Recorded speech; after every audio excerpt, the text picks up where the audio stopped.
Udah Pak. Assalamualaikum warahmatullahi wabarakatuh. Saya Dr. Indra Pahala sebagai dosen pengampu mata kuliah akuntansi perpajakan. Pada kali ini kita akan menyimak presentasi yang disampaikan oleh mahasiswa saya dari kelas S1 Akuntansi B angkatan 2022. Untuk semuanya ya, selamat menyimak. Semoga presentasi pada kali ini bermanfaat buat semua. Terima kasih. Wassalamualaikum warahmatullahi wabarakatuh. Assalamualaikum warahmatullahi wabarakatuh. Shalom, Om Swastiastu, Namo Buddhaya, salam kebajikan, dan salam sejahtera untuk kita semua. Perkenalkan, kami dari kelompok 9, kami merupakan mahasiswa Universitas Negeri Jakarta, Fakultas Ekonomi, Program Studi S1 Akuntansi. Dengan adanya kami di sini, kami ingin menjelaskan materi tentang akuntansi perpajakan, khususnya tentang akuntansi ekuitas. Sebelum itu, saya ingin memperkenalkan anggota dari kelompok 9 terlebih dahulu. Yang pertama ada Kayla Eka Ayuning Tias, lalu yang kedua ada Nisha Dwi Rahayu, dan yang terakhir ada saya sendiri yakni Raffi Hanan Fadlur Rahman. Baik, selanjutnya kita akan membahas tentang pengertian ekuitas. Jadi menurut PSAK nomor 21 Reforma tahun 2007, ekuitas diartikan sebagai bagian dari hak pemilik dalam perusahaan, yakni selisih antara aset dan kewajiban yang ada dalam suatu perusahaan. Ekuitas dapat diperoleh dengan berbagai cara, seperti investor yang menyertakan ekuitas ke dalam persekutuan atau investor yang membeli saham yang diterbitkan oleh perusahaan. Setoran ekuitas dapat berupa uang, aset baru, atau tenaga kerja, tetapi dalam hal bentuk hukum perusahaan yaitu perseroan terbatas, bentuk ekuitas berupa saham. Selanjutnya ialah bentuk hukum dan ekuitas. Yang pertama ada badan usaha milik negara atau badan usaha milik daerah yang dibagi menjadi 3, yakni perusahaan jawatan, yang mana ekuitas perusahaan tidak diteruskan dari APBN, lalu yang kedua ada perusahaan umum, yang mana ekuitas perusahaan yang disetor merupakan kekayaan negara yang berasal dari APBN dan tidak terdiri atas saham. Lalu yang terakhir, ada PT atau Persero, yakni BUMN yang berbentuk perseroan terbatas, yang mayoritas sahamnya dimiliki oleh negara. Lalu selanjutnya, ada perusahaan swasta, yang dibagi menjadi 5. Yang pertama yakni perusahaan perorangan, yakni perusahaan yang tidak dikategorikan sebagai usaha hukum dengan ekuitas yang tidak terbagi atas saham. Lalu yang kedua ada persekutuan perdata, yang mana perusahaan ini bukan merupakan badan hukum dan ekuitasnya tidak terdiri atas saham. Lalu yang ketiga ada firma, yakni bentuk terima ekuitas tidak terbagi atas saham dan dibangun dengan pola partner atau anggota. Lalu yang keempat ada CV atau Commanditaire Vennootschap, yang sering disebut juga sebagai perseroan komanditer, yang ekuitasnya harus dipisahkan antara persero aktif dan persero pasif, yang mana persero aktif bertindak aktif sebagai pengurus CV, sedangkan persero pasif tanggungannya hanya sebatas modal yang disetor. Lalu yang kelima ada perseroan terbatas atau PT, yakni ekuitas PT terdiri atas saham dengan tanggung jawab setiap persero yang terbatas. Lalu yang ketiga ada koperasi. Koperasi sebagai badan hukum yang ekuitasnya didapat dari simpanan para anggota, yang mana simpanan tersebut tidak dapat dipindah tangankan, tetapi dapat diambil bila anggota keluar dari keanggotaan koperasi. Lalu selanjutnya kita akan membahas tentang saham. Mulai dari pengertiannya, saham dapat diartikan sebagai tanda penyertaan modal seseorang atau pihak seperti badan usaha pada suatu perusahaan atau perseroan terbatas. Berikut juga ada beberapa hak apabila seseorang memiliki saham. Yang pertama, hak untuk berpartisipasi menentukan arah dan tujuan perusahaan, yaitu melalui hak suara dalam rapat pemegang saham atau RUPS. Yang kedua, hak untuk memperoleh laba dari perusahaan dalam bentuk dividen atau bagi hasil yang dibagi oleh perusahaan. Yang ketiga, ada hak untuk membeli saham baru yang dikeluarkan perusahaan agar proporsi kepemilikan saham masing-masing pemegang saham tidak berubah. Selanjutnya kita akan membahas karakteristik yuridis bagi pemegang saham. Yang pertama ada limited risk, yang mana karakteristik pemegang saham di mana persero hanya bertanggung jawab sebatas jumlah yang disetor.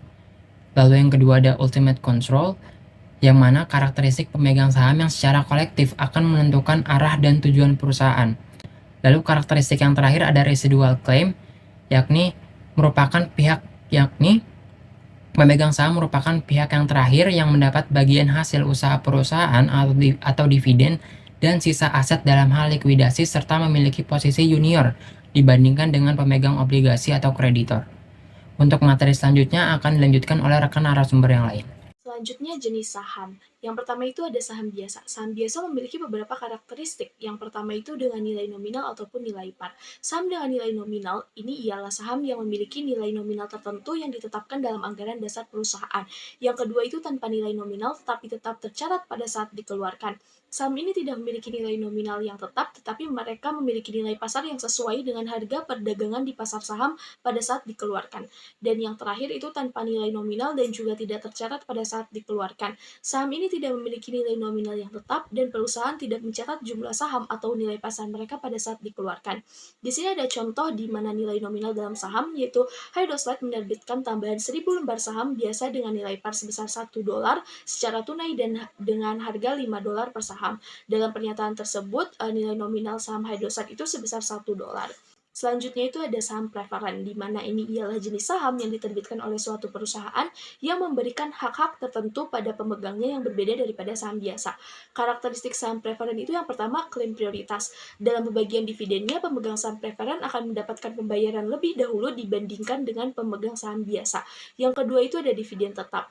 Pemegang saham preferen akan menerima pembayaran dividen dengan jumlah yang telah ditentukan sebelumnya, yang biasanya lebih tinggi daripada dividen yang diberikan kepada pemegang saham biasa.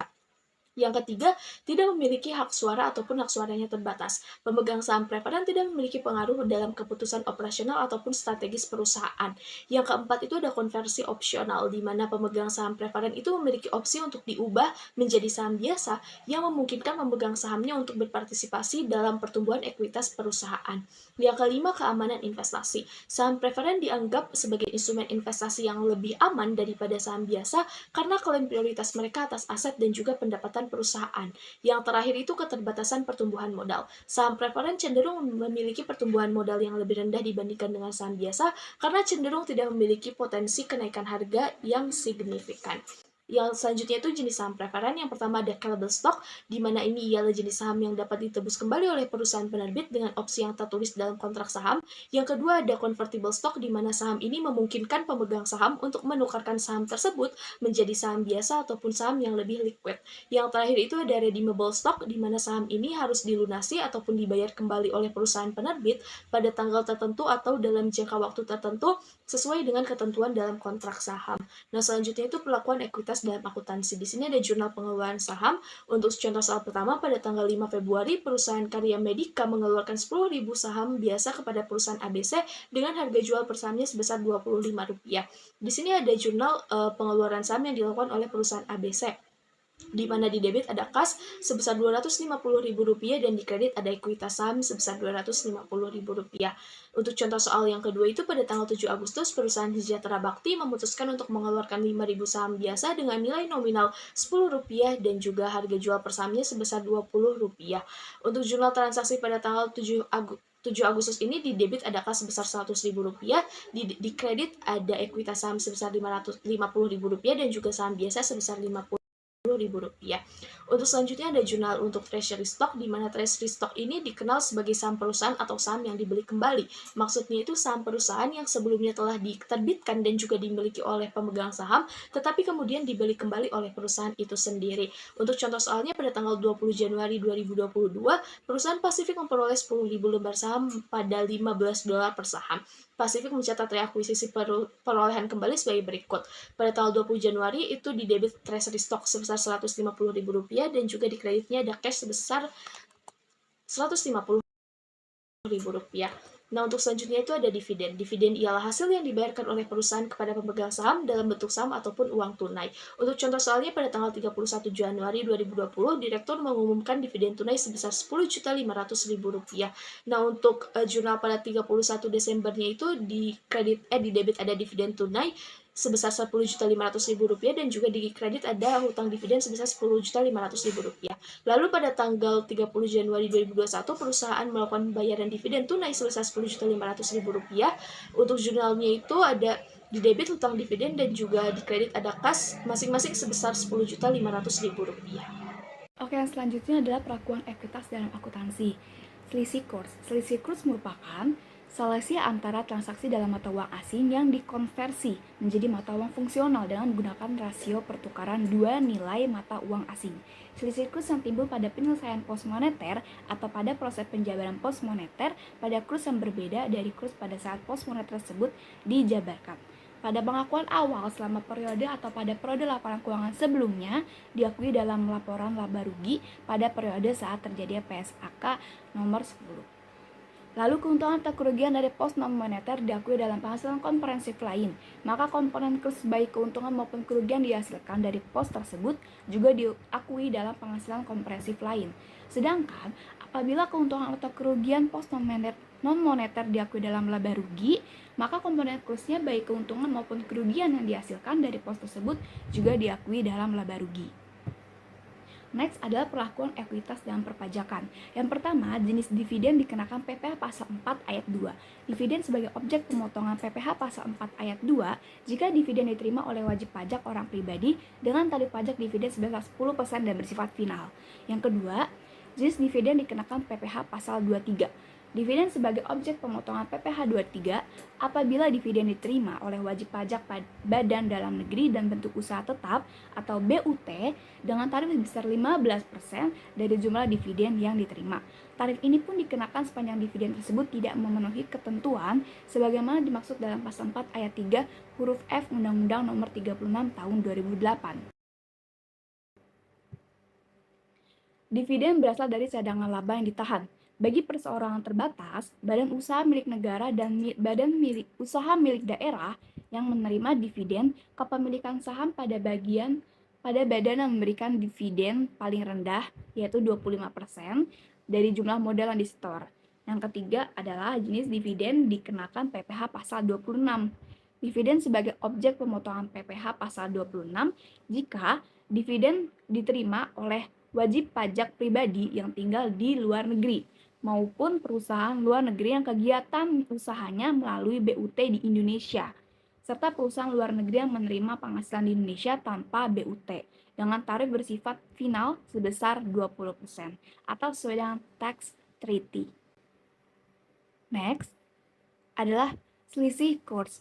Kerugian atau keuntungan selisih kurs yang telah terrealisasi dapat diakui sebagai penghasilan dan dapat dibebankan sebagai pengurang penghasilan karena pajak. Namun, kerugian atau keuntungan selisih kurs yang berhubungan langsung dengan kegiatan usaha wajib pajak yang dikenakan PPh final atau bukan objek pajak tidak diakui sebagai penghasilan atau biaya menurut pajak. Keuntungan dan kerugian selisih kurs yang dapat diakui secara perpajakan adalah yang telah terrealisasi, bukan unrealized gain atau loss. Terrealisasi berarti perubahan nilai tukar mata uang tersebut telah terjadi dan mempengaruhi transaksi bisnis yang sebenarnya. Ini berarti bahwa keuntungan atau kerugian yang sebenarnya terjadi dan tercermin dalam transaksi bisnis yang telah selesai dan dibukukan. Next, transaksi saham di bursa efek. Atas penghasilan yang diterima atau diperoleh orang pribadi atau badan dari transaksi penjualan saham di bursa efek dipungut pajak penghasilan yang bersifat final. Besarnya pajak penghasilan adalah 0,1%. Pemungutan pajak penghasilan dilakukan oleh penyelenggara bursa efek melalui pedagang perantara efek pada saat menerima pelunasan transaksi penjualan saham pada tanggal 20 bulan berikutnya dan dilaporkan tanggal 25 bulan berikutnya. Tambahan pajak penghasilan untuk transaksi penjualan saham pendiri sebesar 0,5% dari nilai jual saham. Pendiri adalah orang pribadi atau badan yang namanya tercatat dalam daftar pemegang saham perseroan terbatas atau tercantum dalam anggaran dasar perseroan terbatas sebelum pernyataan pendaftaran yang diajukan kepada BPPAM dalam rangka penawaran umum perdana. Saham pendiri adalah saham yang dimiliki oleh pendiri yang diperoleh dengan harga kurang dari 90% dari harga saham pada saat penawaran umum perdana. Contoh perlakuan ekuitas dan perpajakan. PTA menginvestasikan uangnya pada instrumen saham di bursa efek dengan membeli saham sebanyak 1.000 lembar dengan harga 15.000 per lembar saham biasa. Jadi, investasi saham 15 juta di debit dan kas 15 juta di kredit. Sebulan kemudian, PTA menjual saham sebanyak 400 lembar dengan nilai 17.000 per lembar. PPh pasal 4 itu ayat PPh pasal 4 ayat 2 yaitu 0,1%, berarti dikali 400 dikali 17.000 sama dengan 6.800. Berarti kasnya sebesar 6.793.200 di bagian debit, biaya PPh pasal 4 ayat 2 6.800 di bagian debit, adapun kreditnya adalah agio saham biasa sebesar 800.000 yaitu 2.000 dikali 400 lembar saham, lalu investasi saham 6 juta dari 15.000 dikali 400 lembar saham. Next yaitu perbedaan perlakuan ekuitas dalam akuntansi dan perpajakan. Akuntansi. Dalam akuntansi, dividen yang diterima oleh perusahaan akan menambah kepemilikan saham perusahaan penerima dividen tersebut. Apabila keuntungan itu atau kerugian dari pos non-moneter akibat selisih kurs diakui dalam penghasilan komprehensif lain, maka komponen kurs baik keuntungan maupun kerugian yang dihasilkan dari pos tersebut juga diakui dalam penghasilan komprehensif lain. Penjualan saham akan menambah ekuitas atau modal perusahaan. Sedangkan di bidang perpajakan, dalam perpajakan umumnya dividen yang diterima dikenakan PPh final pasal 4 ayat 2 yakni sebesar 10%. Lalu, kerugian atau keuntungan selisih kurs yang telah terrealisasi dapat diakui sebagai penghasilan dan dapat dibebankan sebagai pengurang penghasilan kena pajak. Namun, kerugian atau keuntungan selisih kurs yang berhubungan langsung dengan kegiatan usaha wajib pajak yang dikenakan PPh final atau bukan objek pajak tidak diakui sebagai penghasilan atau biaya menurut pajak. Lalu yang terakhir adalah penjualan saham menjadi objek pajak dalam transaksi di Bursa Efek. Oke, terima kasih atas perhatiannya. Kami mohon maaf apabila ada salah-salah kata. Wassalamualaikum warahmatullahi wabarakatuh.